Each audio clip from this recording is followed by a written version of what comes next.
Halo semuanya, Sawadee-krap, apa kabar? Semoga kabar kalian selalu baik dan juga sehat. Selamat datang di segmen analisa. Hari ini kita akan bahas mengenai keterangan terbaru dari Yoris ya, yang menyatakan di channel YouTube-nya Rara Cahaya Tarot yang kalian sudah DM di Instagramku, di Anjas di Thailand. Kalian ngirim pesan gitu.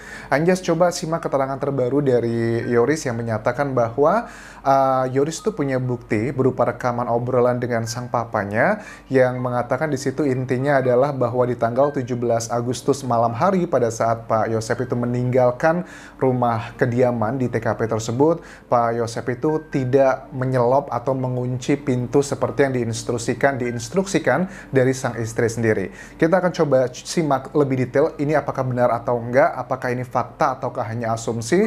Kemudian juga akan aku bandingkan dengan wawancara dari program Aiman di Kompas TV pada saat mewawancarai Pak Yosep di bagian topik yang sama. Kita akan coba lihat sebenarnya apakah benar Pak Yosep itu dengan lantang mengatakan bahwa saya menyelop atau saya lupa. Kita akan coba analisa lebih detail di situ. Tapi sebelumnya seperti biasa aku ucapkan terima kasih teman-teman yang sudah subscribe channel YouTube ini, dan per hari ini sudah 28% teman-teman para penonton itu sudah pencet tombol subscribe. Mudah-mudahan besok naik lagi ya menjadi 30%. Itu adalah support nyata kalian untuk memberikan aku energi untuk ngebahas kasus Subang ini sampai tuntas. Oke?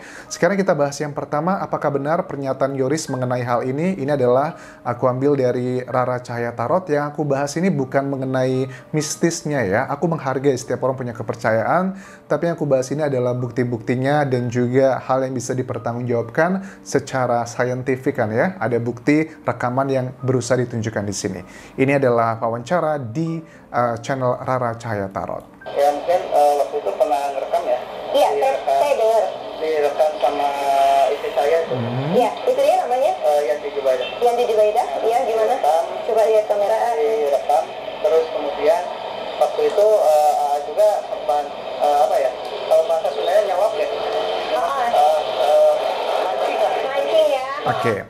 Pada saat telepon Yoris dengan Yosep ayahnya itu dia merekam.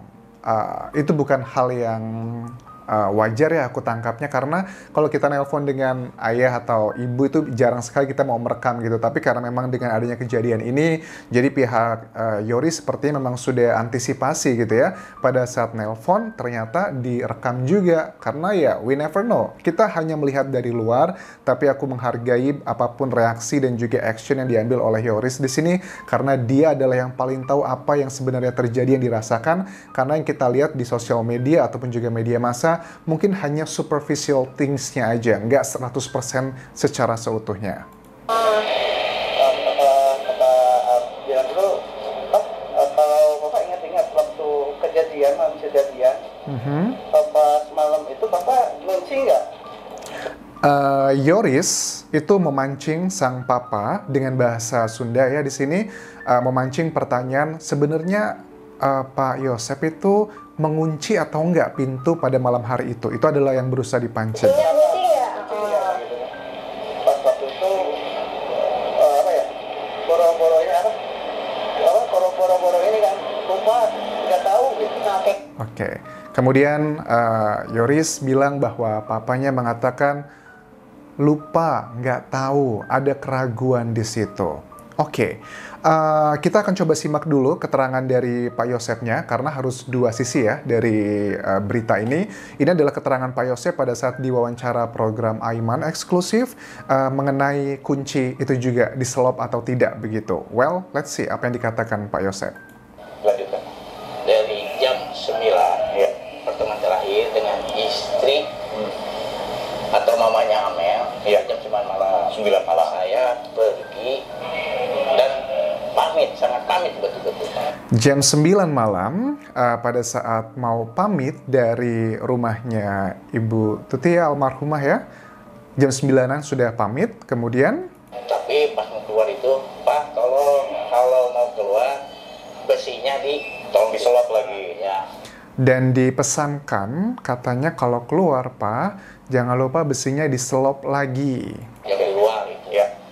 Bapak lakukan itu. Ya, saya setelah melakukan itu, Dan Bapak lakukan itu.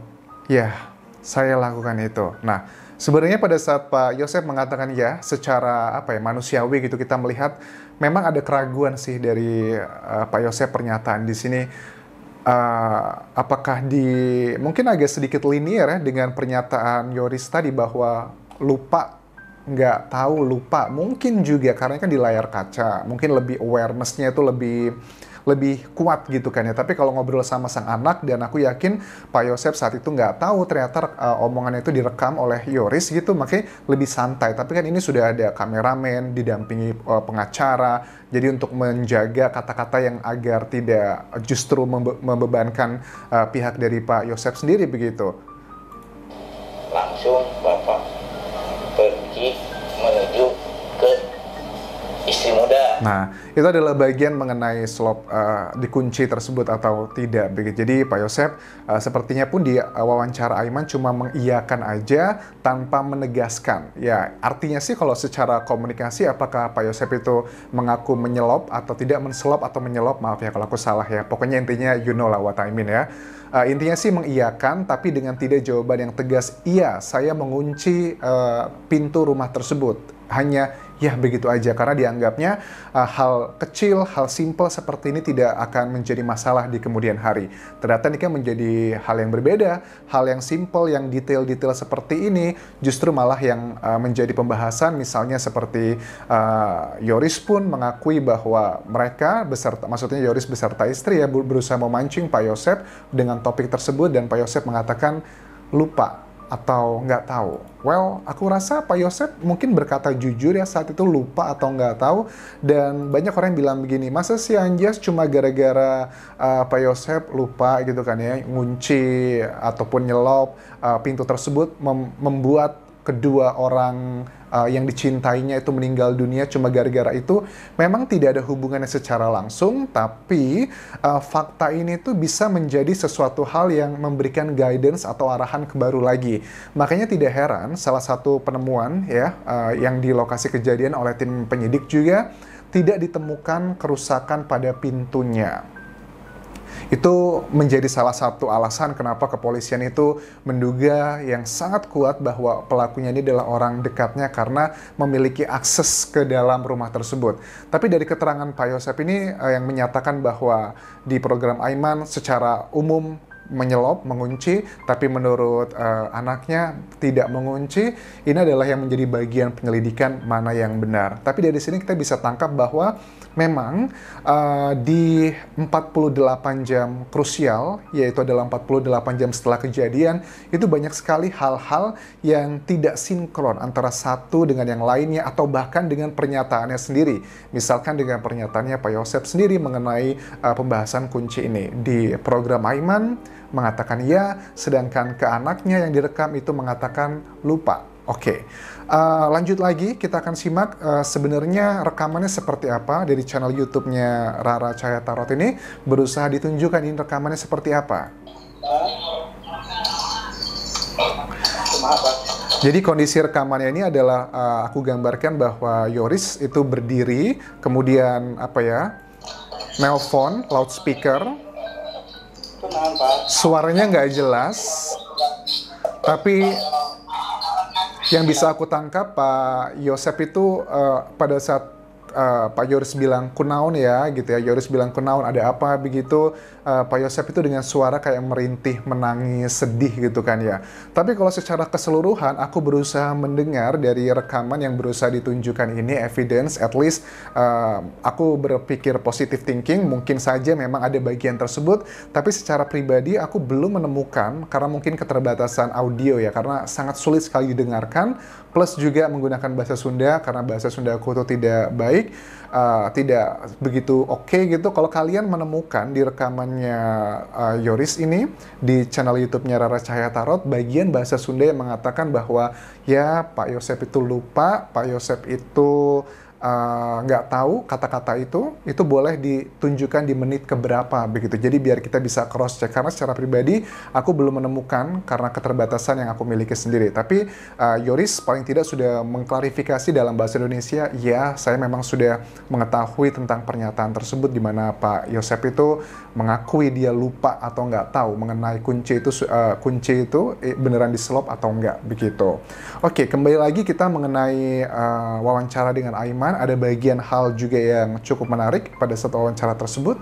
Ini dia. Tidak ketemu sama sekali. Terus setelah itu tidak ketemu, rumah berantakan, ada bercak darah, apa yang Bapak lakukan? Saya langsung ke depan untuk menghampiri Ujang untuk jam kebersihan. Ini adalah bagian pada saat ngobrol ditemani dengan sang pengacara juga, ditanya dengan hostnya Aiman. Pada saat masuk ke lokasi kejadian dan tidak ditemui kedua orang tersebut, yaitu adalah kedua almarhumah, langsung keluar begitu, manggil Ujang, seseorang yang bertugas sebagai petugas kebersihan yang lagi berada di timur rumah dari lokasi kejadian, pinggir jalan.